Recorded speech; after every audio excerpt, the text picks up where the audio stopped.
Nyawa yang belum genap 4 bulan harus berakhir. Kisah pilu Ahmad Alfarizi Arham, seorang bayi yang meninggal setelah diduga tidak mendapat penanganan medis dari Puskesmas Sukaraja Lombok Timur menyisakan pertanyaan besar. Pertanyaannya, apakah petugas Puskesmas benar-benar tidak bisa memberikan pertolongan? Pihak Puskesmas Sukaraja memberikan pembelaan. Kepala Puskesmas Muksan Effendi menjelaskan bahwa mereka menyarankan rujukan langsung ke rumah sakit karena kondisi bayi yang masih terlalu rapuh. Pihak Puskesmas berdalih bahwa mereka tidak tahu Arham dibawa pulang oleh keluarga. Namun di sisi lain keluarga merasa tidak ada pendampingan atau surat rujukan yang memadai.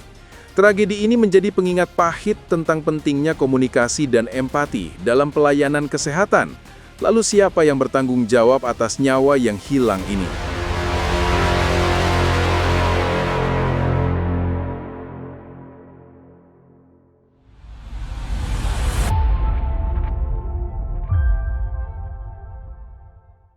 Habis sholat Isya kayaknya, sekitar jam setengah 9, saya berangkat dari sini ke KPKM Sukaraja.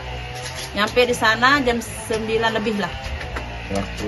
Nah, setelah itu ada piket cowok, cuma diperiksa tangannya doang, sama matanya, dibuka matanya dua-duanya. Nggak berani saya ini Bu, soalnya ini masih kecil katanya. Kalau nggak bisa diinfus Pak, kasihlah obat apa atau sirup, saya bilang. Kalau sirup, obat nggak ada kalau malam katanya. Cuma adanya pagi. Kalau pingin anaknya bisa diituin, langsung aja ke Keruak katanya. Di sana banyak dokter yang bisa ngurusin anaknya. Tapi kalau cuma sirup aja yang dikasih nggak bisa masuk infus, ya percuma aja kita Keruak. Saya bilang kan pemikirannya kayak gitu. Udah itu suami saya lari melihat apotek Pak Dokter Amir, sepupu saya juga. Buka, alhamdulillah buka. Ya udah, saya lari juga. Nggak pernah saya pamit atau apa sama itu yang piket, langsung saya lari bawa anak saya. Udah kesini katanya suami saya, langsung saya lari saking gugupnya. Udah itu langsung beli obat segala macam. Saya telepon sepupu saya dokternya, ini kasih obat anaknya. Dia bilang udah, saya beli botol aqua air sama obat oralit buat anak kecil. Saya langsung diminumkan, cuma 1,5 sendok lah saya minumin. Udah alhamdulillah agak ceria lah anaknya, bisa ituin tangannya. Udah alhamdulillah saya lega kan. Langsung ya udah, nggak usah, udah kita pergi ke Keruak, langsung kita pulang aja. Nah, setelah itu ada petugas temannya juga pernah kerja di sini, tugas di sini, Pak Dedi. Sempat kita mampir tapi dia nggak ada di situ di rumahnya, lagi sibuk maku. Nah, setelah itu lanjut jalan, mampirlah kita di Segait. Yang pernah juga tugas di sini Pak Dayat. Yang kita kenal. Nah, coba diperiksa dulu, dibuka matanya dua-duanya. Kenapa pulang katanya? Habis kemana? Dari habis ke PKM Sukaraja, saya bilang. Kenapa pulang katanya? Petugas di sana yang piket, di sana nggak bisa diinfus soalnya masih kecil. Kok bisa gitu katanya? Kenapa nggak ditanganin dulu katanya? Saya nggak tahu, aku bilang cuma beliin infus di Pak Amir. Obat. Beli apa? Sirup sama oralit. Langsung saya kasih, makanya kayak gini. Lihat Pak Dayatnya juga bisa pegang-pegang tangannya, itu anak bisa itu rileks lah. Kenapa nggak mau diinfus? Kenapa nggak ditangin dulu katanya Pak Dayat? Nggak tahu, aku bilang. Dia nggak berani soalnya masih kecil anaknya. Suruhnya kita berangkat langsung ke Keruak, tapi kalau percuma juga kita Keruak kan.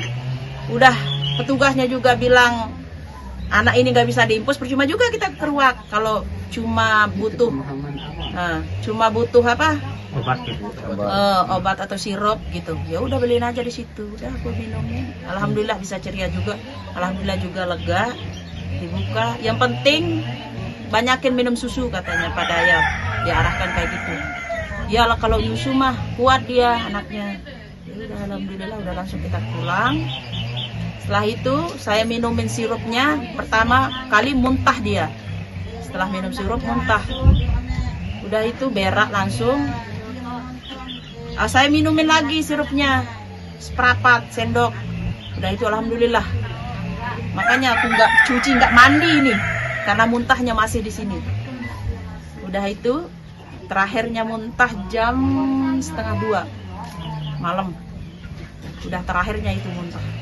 Langsung berak, cuma berak-berak doang, muntah nggak ada. Sampai pagi, sampai duhur, sampai gini udah. Nggak muntah-muntah lagi, cuma berak. Nah pas itu alhamdulillah bisa ceria, bisa pulang. Kakeknya dari ngelaut aja pingin dipegang gitu, pingin main lah sama kakeknya. Udah dipegang dulu, habis sholat duhur udah lewat lah ya jam 1 kayaknya. Anak saya kejang-kejang, lemes udah. Udah kejang-kejang, matanya udah ke atas. Dari situ saya teriak, udah cari pick up, motor pick up, udah langsung. Sopir nanya, kamu mau kemana katanya, ke Sukaraja atau ke Ruak? Langsung aja ke Ruak saya bilang. Tadi malam juga aku ke sana, nggak ada respon, nggak ada apa-apa. Tadi malam kan, makanya Udah langsung kita aja langsung ke Ruak. Nah setelah di Ruak udah anak aku udah lemes aja, udah nggak ada, Nggak ada udah 1 mayat jam. udah. Nggak sampai 1 jam langsung. Udah itu langsung saya ke Ruak. Waktu itu pas jam istirahat di Keruak itu. Kenapa anaknya Bu? Coba diperiksa dulu dok, saya bilang. Muntah sama berak, saya bilang. Udah diperiksa di Sukaraja katanya. Sudah tadi malam tapi nggak bisa diimpus. Kok bisa katanya gitu? Kenapa nggak dikasih pertolongan pertama dulu? Dia bilang. Nggak tahu Bu. Ya udah periksa aja dulu anak saya bilang. Umurnya berapa? 3 bulan 22 hari. Berat badannya berapa? 6 kilo, saya bilang. Ya udah dicek-cek. Ya udah pada mungkin khawatir sama keadaan anak saya, udah lemes kayak nggak ada apa. Udah langsung diituin, langsung dimasukin oksigen. Setelah itu bisa napas dia. Udah matanya udah ke atas, udah nggak ada, udah nggak bernyawa lah. Dari situ dilihat urat-uratnya udah nggak berfungsi lagi. Udah 8 kali saya lihat anak saya ditusuk, nggak nangis-nangis. Itu yang bikin saya, dunia udah kayak udah nggak ada buat saya. Setelah itu saya keluar, nggak tega kan, di laser atau diiniin anak saya itu nggak sakit, nggak nangis gitu. Soalnya di sana ada dokter bedah, dia bilang. Ya udah Bu, nggak apa-apa, yang penting anak saya selamat. Itu satu tujuan saya. Ya udah Bu, kalau sebelum impus ini masuk percuma juga kita pingsan di rumah sakit. Ngelihat anaknya Anak saya udah itu nggak berdaya lah, karena nggak nangis. Udah 8 kali saya lihat, dicari urat-uratnya, udah keputus semua, nggak ada. Dari situ saya nggak tega lihat anak saya kayak gitu, langsung saya keluar. Udah nggak sadarkan saya diri, udah pingsan. Langsung ibu dokternya bilang, minta izin sama suami saya, udah mungkin anak saya itu udah nggak ada. Benar baiknya dok. Saya lihat sudah nggak bernapas. Ya kalau bisa gimana jalan terbaiknya sudah. Makanya dia pakai tempat jantung untuk detak jantung dan anak nggak bisa. Saya keluar menangis, lihat anak saya udah nggak bernapas. Tahu-taunya dikasih kabar udah meninggal. Shock terus. Kenapa nggak ditolongin dulu, kasih sirup ya atau apa? Meskipun kita bayar di situ waktu itu. Ya udah, Bu, ada sirupnya tapi bayar. Ya udah nggak apa-apa. Waktu itu. Tapi kenapa udah nggak bilang kayak gitu, nggak apa? Nggak ada respon, nggak apa. Di depan apotek Pak Amir. yang berdekatan dengan puskesmas itu. Iya. Nggak jauh dari sini. Orang tua sendiri yang ngasih. Saya yang kasih sendiri. Cuma sebelah jalan aja. Di seberang jalan. Dari seberang jalan. Artinya kan tidak tahu. Itu saya masukkan 1 bungkus oleh itu ke akuannya, ke dalam akuan. Udah dikasihkan sama, udah pengarahan sama dokter Amir. dikasih semua ini udah saya ituin, kasih minum. Alhamdulillah anak itu bisa ceria juga, bisa mainin tangannya. Alhamdulillah lega, udah percuma juga kita keluar. Saya bilang udah kita pulang aja. Karena seharusnya kalau keluar kan diantar gitu. Ini mungkin pendek umurnya ya. Waktu di dalam perut aja di PKM Sukaraja itu udah mau meninggal gitu. Anak saya ini. Nggak dilayani. Waktu mau melahirkan. Maghribnya habis sholat maghrib udah kontraksikan perut saya ini sebentar, keluar air semua. Air ketuban saya udah habis kayaknya. Tiga sarung udah basah semua. Karena udah habis ketuban saya. Langsung jam 9:30, jam 10 lebih saya berangkat dari sini, datang jam 11 dari sana. 11 malam. Dicek di sini, dicek dulu sama bidannya pembukaan 4. Di sana dicek lagi pembukaan 4 sama. Saya jalan-jalan, udah air itu keluar terus. Setelah jam katanya nanti dicek lagi jam 2. Dicek lagi masih pembukaan 4. Kenapa nggak ngambil tindakan gitu? Saya kan biasa melahirkan kan, 1 jam 2 jam udah pembukaan normal, nggak sakit nggak apa. Kenapa nggak kasih obat atau kasih perangsang gitu biar ngelahirin secepatnya? Ini anak berapa? Anak keempat. Anak berapa? Bu, itu pick up yang dipakai itu biasa pick up untuk antar ikan. Antar ikan. Posisinya di luar. Dekat suami saya. Samping. Ya. Samping kiri dah. Itu sewa Pak mobilnya. Sewa. Sewa, nggak ada mobil. Yang sudah dijual. Tapi untungnya masih bisa nyopir Pak ya. Alhamdulillah. Kak, perjalanan dari sini ke Puskesmas Sukaraja itu berapa kilo kira-kira? Mungkin 19. Dapat 19 kilo. Waktu juga pemikiran orang piketnya ngomong, katanya anak ini nggak bisa diinfus. Soalnya masih kecil. Ya pemikiran saya kan percuma juga saya bawa ke sana. Nanti Kalau- jawabannya sama juga. Iya, pemikiran saya kayak Iya. gitu. Perawatnya juga bilang kayak gitu. Di sana pemikiran saya mungkin kayak gitu juga kan. Enggak, Ya udah. enggak diantar juga. Nah, nggak diantar juga, nggak apa, nggak ngomong Nggak ada basa-basi. Ya strategi udah. ya. Enggak dirujuk. Kenapa Nggak nggak dirujuk. ngomong kan dari awal, Bu? Coba duduk dulu. Anaknya diperiksa dulu. Mari saya telepon dokter atau apa atau teman atau siapa kan? Rujukan ambulan. Saya kasih oksigen apa atau apa, nggak ada basa-basi saya kayak gitu. Cuma Saya disuruh lihat terus. suami saya udah apoteknya buka, langsung saya lari gitu. Saking Iya, apa tapi takut Saking gugup takut melihat karena anak lihat kondisi anak saya kondisinya. seperti itu gitu. Terima kasih. Pertama, untuk dari sisi usia ini sudah bukan usia bayi, jadi ini sudah masuk ke usia balita karena sudah 3 bulan. Kemudian pertama kali saya menyampaikan permohonan maaf dan belasungkawa atas kejadian kasus meninggalnya balita di Rumah Sakit Patokarya yang sempat berkunjung ke Puskesmas Sukaraja. Jadi kronologis kejadian berdasarkan hasil klarifikasi kita bersama teman-teman yang piket, yang saat itu anak dibawa keluarga sekitar jam 21 malam Sabtu tanggal 5 September 2025, kemudian datang di UGD Puskesmas, kemudian diterima oleh petugas, ditanya keluhan sakit apa, muntah dan BAB cair. Kemudian dilihat tangannya dan diperiksa sama petugas, hasilnya kelihatan tidak mungkin untuk dipasangkan infus untuk berhasil, sehingga karena anaknya ini butuh cairan, disarankan langsung ke rumah sakit. Disarankan langsung ke Rumah Sakit Patokarya. Namun keluarga minta bengang kasih sirup, minta sirup. Nah, disampaikan karena memang ini butuh cairan, sehingga menurut asumsi petugas kalau sekarang kita kasih sirup, nanti khawatirnya tidak langsung dibawa ke rumah sakit.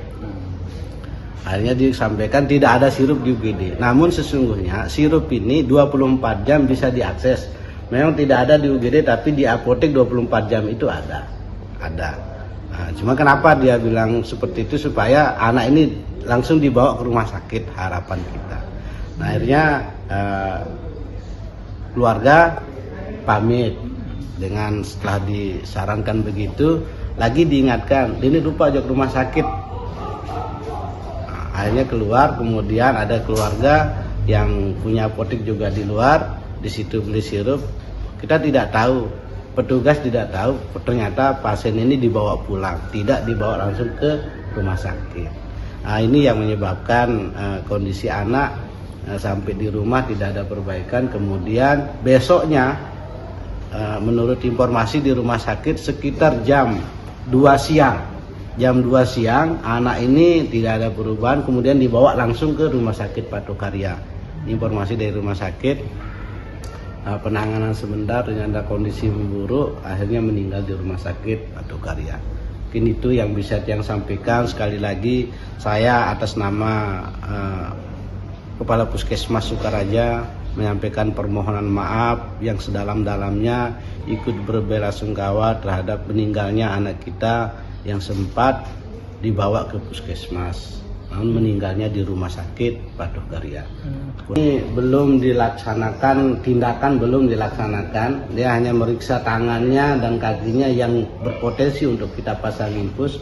Namun dia lihat ini karena usianya sangat kecil, kemudian vena pembuluh darahnya itu sangat tipis, sehingga belum dilakukan tindakan untuk langsung disarankan ke rumah sakit. Karena pernah juga ada kejadian ini, kita coba pasang kemudian tidak berhasil, malah itu menjadi keluarga juga menjadi masalah juga, sehingga belum dilakukan tindakan. Namun ini masih memungkinkan untuk dibawa langsung, sehingga keluarga langsung disarankan bawa. Kenapa tidak ada rujukan? Kenapa tidak langsung tidak dipakai ambulan kemudian dibuatkan rujukan? Ini teman melihat kondisi ini masih memang kalau kita dari sisi tiket emergensi belum memang menjadi sangat emergensi, belum, masih bisa ngedot, masih bisa susu, kemudian kondisinya masih bisa stabil lah ya, sehingga tapi betul dia butuh cairan, belum dilakukan tindakan, langsung disarankan. Nah, kalau sebenarnya seharusnya itu kalau sudah diberikan tindakan wajib disertai dengan rujukan, kemudian diantar dengan ambulan. Itu sih. Mungkin itu yang jadi pertanyaan masyarakat, kenapa Berdasarkan SOP kita terima pasien, kemudian kita berikan tindakan, kemudian dilakukan pemeriksaan dan tindakan. Kemudian ketika kondisinya tidak memungkinkan secara kondisi kasus, maka berdasarkan hasil konsultasi dokter diputuskan untuk dirujuk, baru dilakukan rujukan. Nah, dibuatkanlah rujukan, kemudian diantar dengan ambulan. Itu yang berarti pasien itu dilihat masih kondisinya masih bisa ngedot, bisa nyusu. Kemudian cuman yang dikhawatirkan sama petugas, dengan ada pengalaman yang sebelumnya dia tidak bisa sukses masang infus itu, malah itu menjadi masalah, sehingga disarankanlah langsung untuk dibawa ke rumah sakit Patokarya. Nah, untuk Dengan dinas kesehatan barusan kita sudah didatangi langsung, dikunjungi oleh dinas kesehatan untuk melakukan pendampingan dan evaluasi, mengumpulkan semua staf perawat yang ada di rawat inap dan IGD, kita kumpulkan semua. Kemudian pertama kita akan melakukan pelatihan dan job training, pelatihan ke rumah sakit Sujono untuk melatih skill teman-teman dalam waktu dekat. Kemudian minggu ini kami akan melaksanakan pelatihan BHD untuk khusus teman-teman yang di UGD, supaya bisa lebih jeli, lebih teliti untuk melihat tingkat kegawatan dari pasien yang berkunjung ke puskesmas. Insya Allah minggu ini kami akan laksanakan pelatihan BHD. Kemudian minggu berikutnya kami akan lakukan on job training ke rumah sakit Rumah Sakit Sujono untuk meningkatkan skill teman-teman. Punya dokter umum 3, dokter gigi 1, kemudian perawat dan bidan, seluruhnya 98 orang. Kalau fasilitas? Alhamdulillah memadai walaupun masih ada kekurangan. 3 ruangan untuk wanita, 3 tempat tidur, laki-laki 3 tempat tidur, sama anak 4 tempat tidur. Ruang bersalin juga. Di luar ruang bersalin, sama ruang isolasi 1 tempat tidur, hanya itu. Berdasarkan hasil dari laporan dari masyarakat yang kami tampung aspirasinya dan keluhannya selama ini, dan ini merupakan adalah puncak dari kasus, makanya kami mengambil jalan untuk hearing. Tetapi untuk kasus hukum sudah saya sampaikan ke pihak kepolisian, kami tidak menempuh jalur hukum, kami menempuh jalur hearing. Kenapa kami menempuh jalur hearing? Karena di sini kami menginginkan pembenahan, perbaikan kinerja dari teman-teman yang ada di dalam PKM Sukaraja. Bagaimana terhadap pelayanan di masyarakat. Jangan sampai terulang lagi, terjadi lagi seperti kasus yang sama. Apalagi ada praktek-praktek hal yang lain yang terjadi di dalam PKM tersebut. Untuk hearing hari besok kami didampingi sama PPDI, yaitu Persatuan Perangkat Desa Indonesia, yang mendampingi. Untuk keanggotaan, kami mengambil keanggotaan PPDI dan masyarakat yang sekitar Kecamatan Juruaru untuk hearing, tujuan hearing ke PKM Sukaraja dengan Dikes, dengan tema hearing di situ untuk memperbaiki layanan PKM Sukaraja kepada masyarakat. Sekitar Untuk jumlah kami belum bisa menentukan, karena untuk jumlah nanti ditentukan sama ketua PPDI yang menentukan. Tapi kalau jumlah di sini kami perangkat desa bersama pihak keluarga yang datang, namun kami tidak akan mengerahkan masyarakat yang banyak, tidak juga. Nanti ini adalah hearing, bukan demo. Apa titik tekannya Pak nanti ketika hearing di situ Pak? tuntutannya. Yang tuntutan pertama adalah kami menuntut pihak PKM dengan Dikes untuk melakukan pembenahan atau perbaikan di PKM Sukaraja. Yang kedua, dari teman-teman PPDI juga menuntut di situ untuk saya lihat tadi ada spanduk pencopotan Pak Kapes. Nah, ini nanti dari tuntutan-tuntutan yang disampaikan nanti itu akan disampaikan melalui orasi besok. Tetapi untuk kami yang di sini, kami tuntut juga selain dari pembenahan, kami tuntut juga untuk masalah pembenahan di Bedan Desa. Kemudian kami yang ada di Desa Batu Nampar Selatan ini adalah paling ujung selatan. Untuk Kabupaten Lombok Timur, kami adalah desa yang terpinggir, kemudian terpencil. Itu supaya lebih diperhatikan untuk pelayanan di PKM Sukaraja. Kenapa kami perlu pelayanan yang lebih? Karena jarak kami jauh, jarak tempuh kami jauh itu untuk bolak-balik dan lain sebagainya. Jika seandainya ada sesuatu hal yang dibutuhkan dalam bentuk administrasi, kami juga akan menuntut bisa saja pihak PKM ini menghubungi pihak desa supaya pasien yang ada di PKM Sukaraja itu tidak bolak-balik. Kalau mereka orang miskin, maka dia tidak akan untuk bolak-baliknya. Kita di sini adalah paling sudut di sini. Kemudian wilayah kita untuk berobat itu adalah PKM Sukaraja. Ada yang dekat seperti Ganti, Mujur, Pretimur, kemudian ke Praya lebih dekat daripada Selong. Namun ketika kita menggunakan BPJS Kesehatan, lebih paskas pertamanya adalah PKM Sukaraja, sehingga kita lebih memilih ke PKM Sukaraja.